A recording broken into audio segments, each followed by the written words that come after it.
Bismillahirrahmanirrahim. Assalamualaikum warahmatullahi wabarakatuh. Kembali bersama saya Robi Saputra di channel YouTube Santribuya Official. Baik teman-teman semua, pada kesempatan kali ini saya didampingi oleh saudara Jeprianto. Alhamdulillah beliau adalah ketua OSIP di Pondok Pesantren Bustanul Yakin. Bagaimana Jeprianto, kabarnya sehat? Alhamdulillah sehat. Alhamdulillah sehat. Mungkin pada kesempatan kali ini kita akan berbincang-bincang dengan Jeprianto. Kemarin habis pemilihan, mungkin akan kita perbincangkan apa saja 1 tahun ke depan usaha atau tekad yang akan diberikan kepada Pondok Pesantren Bustanul Yakin. Baik, yang pertama, bagaimana rasanya setelah terpilih menjadi ketua OSIP yang baru? Baik, rasanya bagi diri saya sendiri yaitunya memang terasa terhadap diri untuk menjadi seorang pemimpin. Bagaimana jadi seorang pemimpin yang baik, itu bermulai dari sebuah pemimpin yang kecil, dari ketua lokal, ketua kelas, ketua OSIP. Itu belajar untuk menjadi seorang pemimpin. Karena menjadi seorang pemimpin tersebut bukanlah hal yang mudah. Contohnya seorang DPR, yang mana DPR tersebut harus bisa mengayomi masyarakatnya. Bagaimana cara mengayomi atau membina masyarakatnya terhadap kesehari-hariannya. Terkadang apabila seorang pemimpin tersebut melakukan salah, seorang masyarakat tersebut pasti mengeluarkan atau lontaran yang tidak suka terhadap DPR tersebut. Oleh sebab itu, mulai dari kini pada saat ini saya belajar untuk menjadi seorang pemimpin. Bagaimana kalau mondok itu setiap santri yang mondok itu diajarkan hidup disiplin, hidup menjadi seorang pemimpin, mulai dari hal yang kecil hingga hal yang cukup besar gitu. Jadi selanjutnya, jadi dari seorang ketua OSIP, mungkin apa saja atau kinerja yang mungkin 1 tahun yang akan datang yang mungkin terfikirkan sekarang gitu. Baik, jadi kinerja yang akan saya buat pada tahun ini sampai tahun berikutnya yaitunya telah saya jelaskan dalam visi yang saya buat pada saat itu, yaitunya membentuk asrama yang nyaman demi terciptanya santri yang fokus dalam belajar. Baik, yang pertama, ini cukup menarik menciptakan asrama yang nyaman. Asrama yang nyaman. Oke, menciptakan asrama yang nyaman dalam bentuk contohnya terhindar dari pembulian, perkelahian, kehilangan. Terkadang santri tersebut sudah timbul di dalam dirinya untuk belajar dengan semangat. Contohnya ketika dia sudah masuk belajar, tetapi ketika hatinya itu sudah disakiti orang lain, maka semangat belajarnya tersebut akan hilang. Ya. Karena ada bulian, ya. mungkin ada bulian dari teman. Akhirnya yang biasanya semangat untuk belajar, karena ada hal-hal yang membuat dirinya malas belajar, akhirnya ada niat untuk berhenti bahkan gitu. Jadi selanjutnya mungkin untuk dalam asrama seperti apa tadi? Membentuk asrama yang nyaman. Pasti kalau asrama yang nyaman itu dilihat dari yang pertama kebersihan asrama. Lalu bagaimana cara mengatasi asrama-asrama yang mungkin terbilang kotor atau petugas daripada seperti piket itu yang nggak jalan gitu.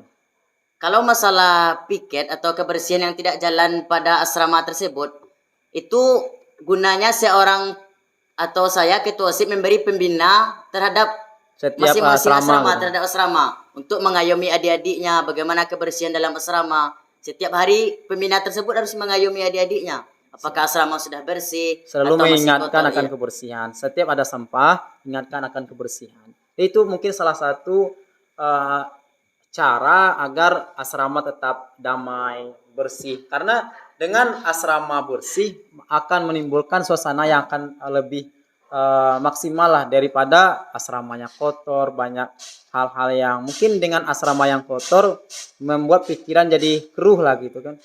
Yang kedua, mungkin sudah ada pelantikan belum?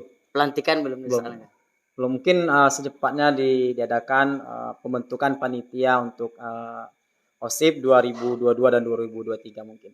Yang selanjutnya, sebagai seorang pemimpin itu tidak terlepas daripada yang namanya nanti apabila kita menjadi seorang pemimpin itu tidak akan terlepas yang namanya bulian atau cacian daripada orang-orang lain. Lalu bagaimana tanggapan tentang hal itu? Kalau masalah menjadi seorang pemimpin tersebut memang bukanlah hal yang mudah. Ketika kita mempunyai atau melakukan satu kesalahan, maka pandangan seorang masyarakat atau adik-adik itu buruk kepada seorang pemimpinnya. Ketika pemimpinnya tersebut berbuat salah, memang pandangan adik-adik itu buruk kepada pemimpinnya. Maka kita sebagai pemimpin itu memang harus siap menerima celaan dari orang. Siap mental gitu. Siap mental, harus kuat mental kita.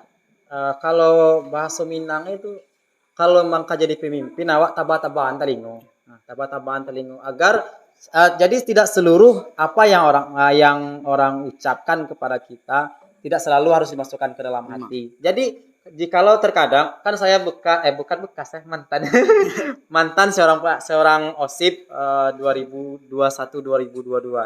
Jadi memang jikalau menjadi seorang pemimpin itu banyak rintangan dan tantangan daripada teman-teman yang lain lah gitu.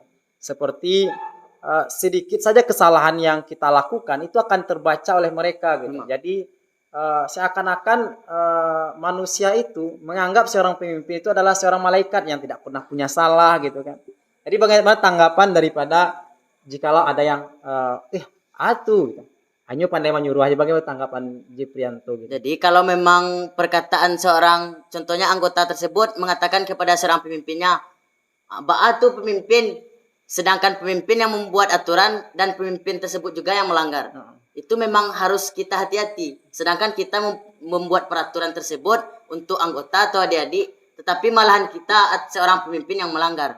Memang itu harus kita jalani. Memang andaikan adik-adik tersebut memang kita dihukum, memang kita temui seperti guru, buya, apa kesalahan yang telah kita buat memang harus kita temui. Kita jujur kepada seorang guru, kepada buya tersebut. Mungkin. Oke, selanjutnya mungkin kalau di pondok itu tidak terlepas dari yang namanya seperti kasus, seperti permasalahan permasalahan A ataupun B gitu.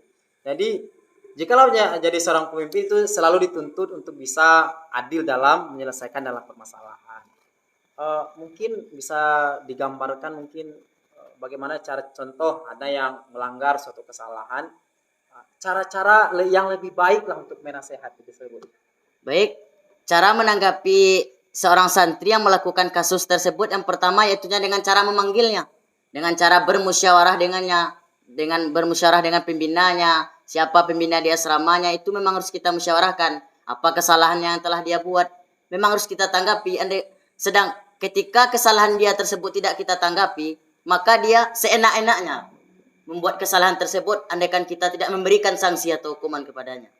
Oleh sebab itu bagi santri yang melanggar itu memang harus diberi sanksi. Beri sanksi untuk efek jera agar tidak melakukan kesalahan yang sama gitu. Oke. Baik, pertanyaan selanjutnya adalah kan di pondok itu ada jenjang pendidikan mulai dari kelas 1 sampai kelas 7 gitu kan. Hingga nanti mendapatkan ijazah daripada tuanku gitu. Sekarang Jeffrey kelas 5. Kelas 5. Sedangkan sekarang kelas 5. Berarti ada yang kelas 6 dan ada yang kelas 7. Lalu tantangan mungkin yang terberat adalah seorang pemimpin yang bagaimana kita lebih kecil daripada orang yang kita pimpin gitu. Lalu bagaimana tanggapan tentang hal itu? Sedangkan kita kelas 5 memimpin kelas 7 dan kelas 6 gitu. Memang itu suatu tantangan yang berat lah gitu. Memang saya kelas 5 dan ada kakak-kakak senior yang kelas 6 dan kelas 7. Ketika waktu debat untuk memilih ketua OSIP itu memang ada pertanyaan yang timbul dari seorang guru. Yang mana guru tersebut bertanya, andaikan seorang senior Anda yang melakukan kasus tersebut, apa tanggapan Anda menjadi seorang ketua OSIP? Jadi tanggapan saya yaitunya yang pertama, dengan cara memanggil kakak tersebut untuk bermusyawarah. Untuk bermusyawarahlah sama kakak-kakak itu tergantung apa yang telah dilakukan oleh kakak-kakak tersebut. Untuk mencari jalan keluar dari permasalahan yang mencari jalan keluar yang telah diperbuat. Yang kedua, yaitunya dengan sedangkan kakak ini sudah dipanggil untuk bermusyawarah, akan tetapi dia masih melanggar. Itu saya selaku ketua OSIP atau pimpinan untuk memberikan kepada guru atau atasan. Kepada orang yang lebih tinggi daripada saya seperti guru untuk memberikan. OSIP bukanlah organisasi tertinggi di pondok pesantren, melainkan ada jenjang-jenjang. Ada guru, ada buya. Berarti kalau organisasi OSIP sendiri adalah organisasi yang mana mengajarkan kepada seorang santri. Kalau di SMP kan OSIS, SMA OSIS, kalau di pondok pesantren OSIP gitu kan. organisasi intra santri, intra pesantren gitu kan. Oke. Selanjutnya, jikalau menjadi seorang pemimpin itu pasti banyak mendapatkan cacian makian seperti hal yang disampaikan tadi. Lalu motivasi menjadi seorang pemimpin, pasti ada motivasi. Oh, saya kalau ingin ini dan ingin itu gitu. Ada nggak motivasi menjadi seorang pemimpin gitu? Jadi motivasi jadi seorang pemimpin itu banyak. Andaikan kita sudah bisa memimpin dari yang kecil seperti ketua OSIP yang dilakukan di pesantren atau ketua OSIS yang dilakukan di sekolah-sekolah umum. Itu bagi saya kalau untuk menjadi seorang pemimpin yang berawalan dari rendah itu memang sudah terpikir bagaimana nantinya menjadi seorang gubernur atau bupati. Pasti berawal Itu dari motivasi. yang kecil lah gitu. Ya. Dan Bagaimana mungkin cara seperti anak bayi tidak mungkin habis keluar langsung jalan gitu. Harus ada seperti ada tahapannya. ada tahapan-tahapan untuk menjadi orang yang lebih besar. Jadi jikalau pengen menjadi orang yang besar, nanti berarti kita harus mulai dari awal gitu. Mulai dari mungkin ketua kelas, lanjut dengan ketua OSIP, bahkan nanti bisa jadi pemimpin dalam suatu kelompok organisasi yang lain mungkin, dan dilanjutkan dengan dalam pemerintahan gitu. Oke, selanjutnya apa ya? Oke, yang selanjutnya adalah ada nggak yang belum terwujudkan contoh kegiatan mungkin yang ingin dibentuk atau yang belum terjadi sebelumnya seperti lomba-lomba yang mungkin yang kan biasanya ke lomba di sini kan cuman intra santri yang ada di sini, pengen nggak jadi habis ini ngundang ke pondok-pondok yang lain gitu. Memang telah disampaikan oleh guru kita yaitunya Ungko Frinal. Ketika berbaris pagi atau apel pagi telah diberitahukan oleh Ungko Frinal bahwasanya kita sebagai pondok pesantren itu memang tidak luput dengan suatu ahli atau perlombaan yang kita miliki seperti bakat kita pidato bahasa Arab, pidato bahasa Inggris, kaligrafi, seni Al-Quran. Itu memang ada dalam jiwa seorang santri. Jadi memang OSIP yang sebelumnya itu belum melaksanakan yang namanya lomba-lomba mengundang pesantren lain atau memanggil pesantren lain untuk berlomba atau berlaga di pondok pesantren kita ini. Jadi kalau memang saya sanggup atau memang bisa bagi saya untuk melakukan hal tersebut, insya Allah saya lakukan dengan bantuan guru-guru lainnya, bantuan dari Buya dan Umi.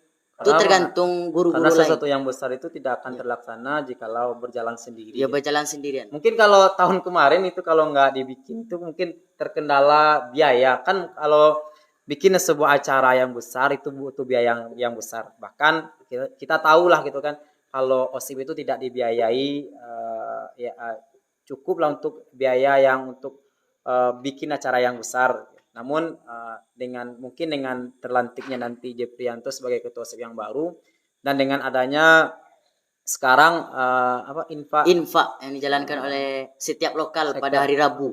Semoga dengan hal itu bisa kita bikin event-event yang lebih menarik dan memotivasi santri-santri agar mengembangkan bakatnya masing-masing gitu.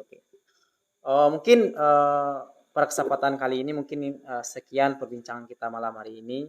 Mungkin karena waktu sudah menunjukkan cukup malam gitu kan. Jadi mungkin itulah perbincangan kami di malam hari ini. Baik, bismillahirrahmanirrahim. Kita tutup dengan assalamualaikum warahmatullahi wabarakatuh.